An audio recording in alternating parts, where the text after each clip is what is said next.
আজকে আপনারা যে ভিডিওটা দেখতে চলেছেন সেটা হচ্ছে ভগবান শ্রীকৃষ্ণের রাসলীলার কিছু চিত্র, যা আমাদের এখানেরই একটা রাসমেলার উৎসবে চিত্রগুলোকে ফুটিয়ে তোলা হয়েছে।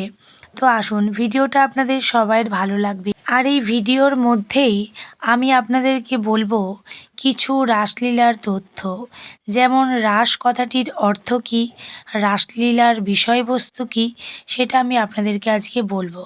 ভিডিওটা স্কিপ না করে সম্পূর্ণ ভিডিওটা আপনারা দেখুন। রাসলীলা হলো সংস্কৃত শব্দ রাস এবং লীলা থেকে উদ্ভূত একটি শব্দ, যার অর্থ হলো ঐশ্বরিক প্রেমের নৃত্য বা শ্রীকৃষ্ণের মিষ্টি খেলা। এটি হিন্দু ধর্মের শ্রীকৃষ্ণ এবং গোপিনীদের মধ্যেকার এক প্রতীকী আধ্যাত্মিক ও আনন্দময় লীলাকে বোঝায়।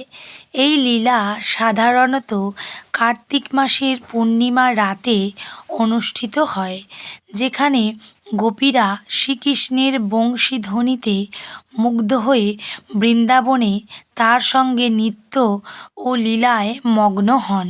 ভগবান শ্রীকৃষ্ণ যখন বৃন্দাবনে রাসলীলা করেছিলেন, তখন গোপীরা তার প্রতি ভালোবাসায় নিজেদের সব কিছু ত্যাগ করে তার কাছে ছুটে এসেছিলেন।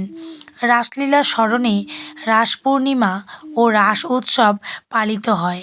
এই উৎসবে ভক্তরা নৃত্য, গান এবং নাটকের মাধ্যমে ভগবান শ্রীকৃষ্ণকে ভক্তি নিবেদন করেন। রাসলীলা শুধু একটি নৃত্য নয়, এটি একটি মানব আত্মার সঙ্গে পরমাত্মার গভীর আধ্যাত্মিক সংযোগের একটি প্রকাশ। আশা করি ভিডিওটা আপনাদের সবাইয়ের খুব ভালো লেগেছে। আমার ভিডিওটা ভালো লেগে থাকলে অবশ্যই আমার পাশে থাকবেন।